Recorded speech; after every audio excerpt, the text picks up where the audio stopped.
Greetings, dear ones. I'm Kryon of Magnetic Service.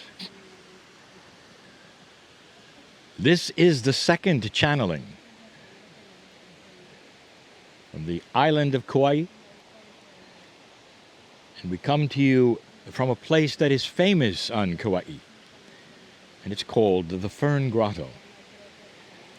You might think that the fame here would come from the royalty that traveled the river, from the kings and the queens of a past Hawaii, which spent time here privately, and only they, the Li'i, could come.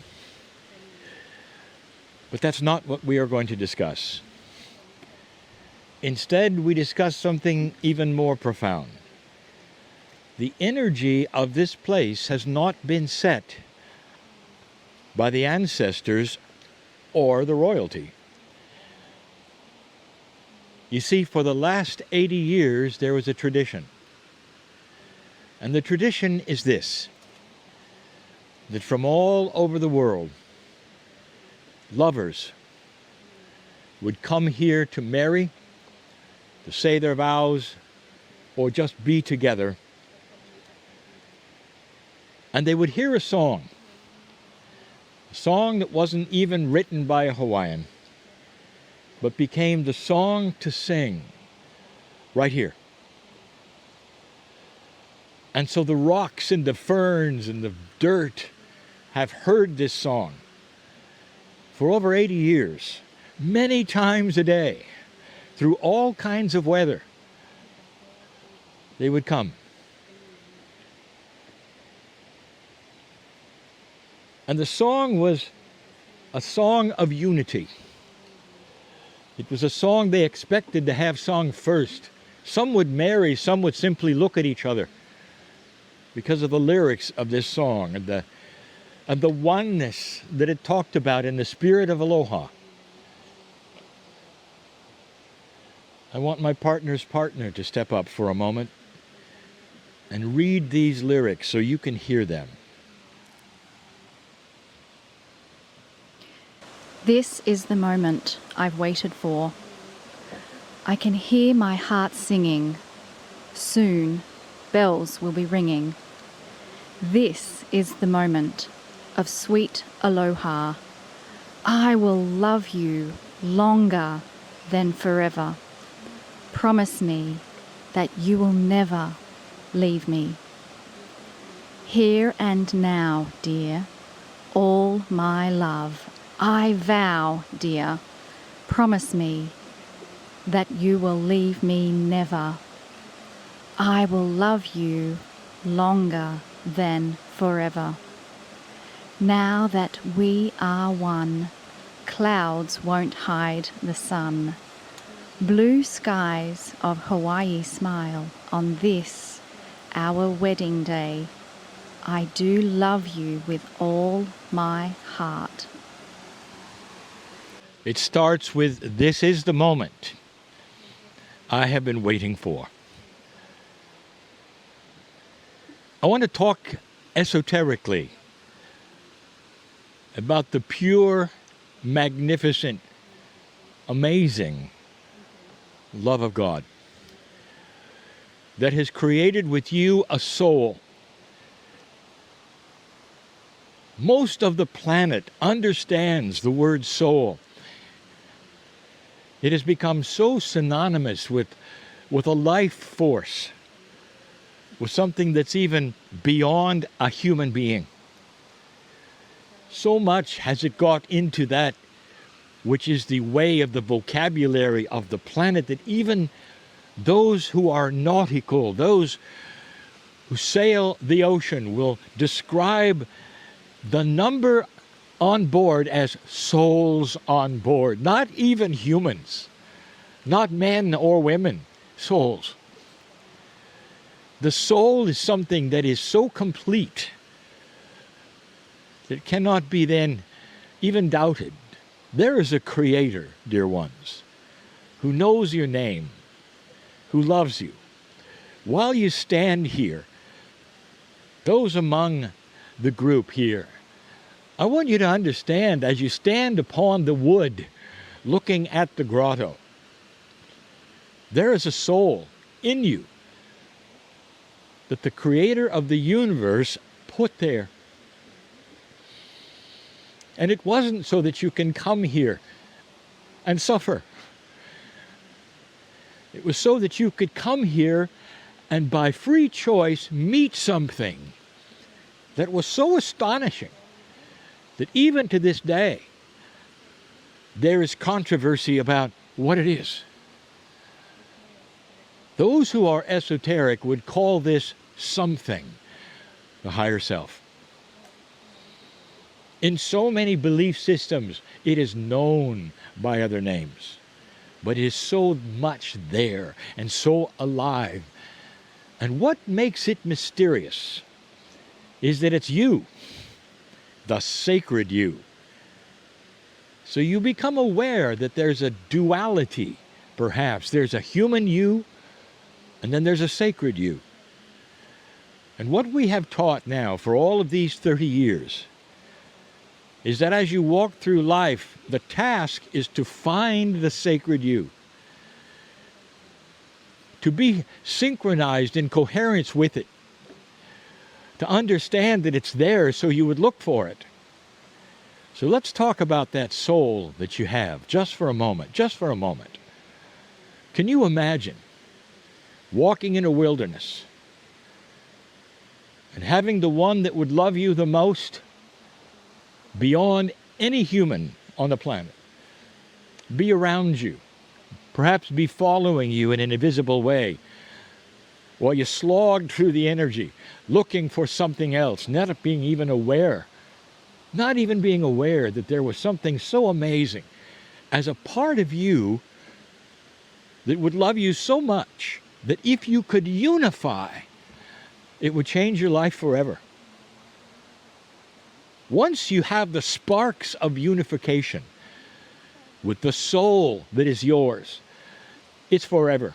It is a forever unification because it changes the way you think, the way you act, the reality that is yours, all of those things.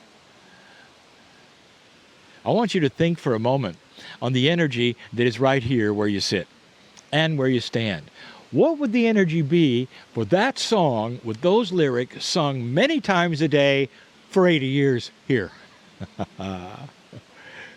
Can you feel it? This is the place of unity. This is the place of lovers.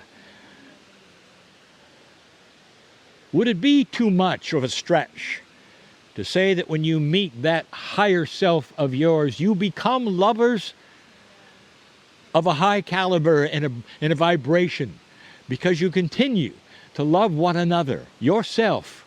Loving yourself is not something that is vain. Loving yourself is an assurance that you're a piece of God, knowing who you are.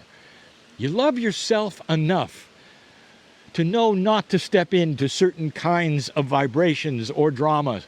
You love yourself enough to have the wisdom because of the unity that you found, perhaps with the sparks, when you realize and recognize that lover who is you.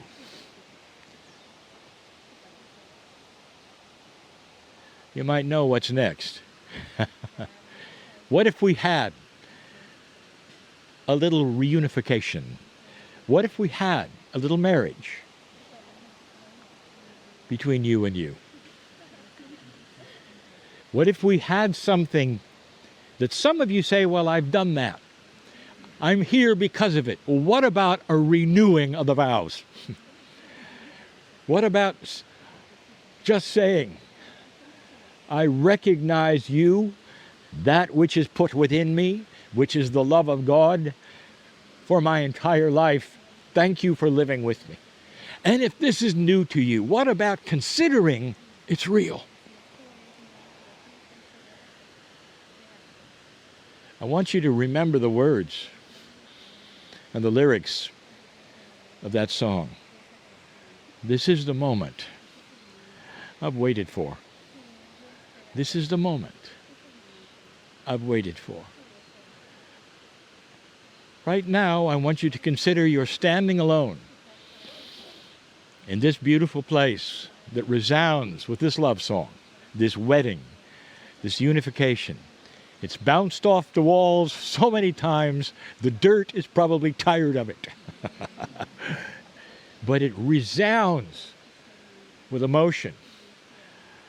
I can't tell you how many have wept openly in this place because they were so in love, or they watched others who were so in love unify in a way that makes your heart soft and makes you perhaps hope that it could happen to you. And for some it has. For all of you here, even listening, why don't we do this? And so an angel stands before you and asks you the questions. The will I, the won't I. And there's no real vows or rules. There is only a oneness that the angel asks. Would you unite with that which is yours and has been forever, that you've now found? Would you deny any of this? Could you? Because this is your legacy, old soul, to eventually meet your higher self, marry your higher self, and be with that marriage which will create compassion and peace on this planet. And when the angel says, will you, and asks for, I will, what is the answer? And the answer is yes. And the answer is yes. This is the moment I've waited for. Can you put upon that scenario, which is esoteric, the same kind of feelings you would put upon two humans in love?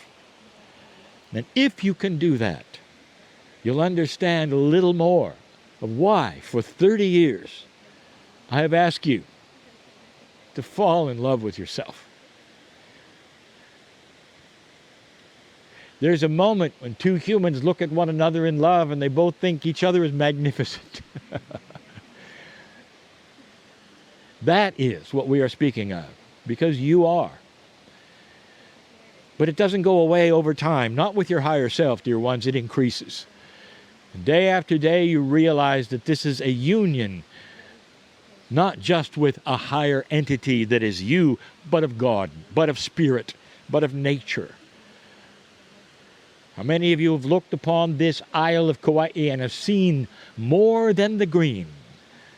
You've heard more than the water or the wind. And you realize that within this island itself, there's teaching. And if the island could speak to you right now, it would say, know this, that there is love here. And if you could ask the rocks right now, what is it they want? They would say, please don't sing the song again. We honor the rocks, and will not. You know what we've done. This is the message in this place for this day. And so it is.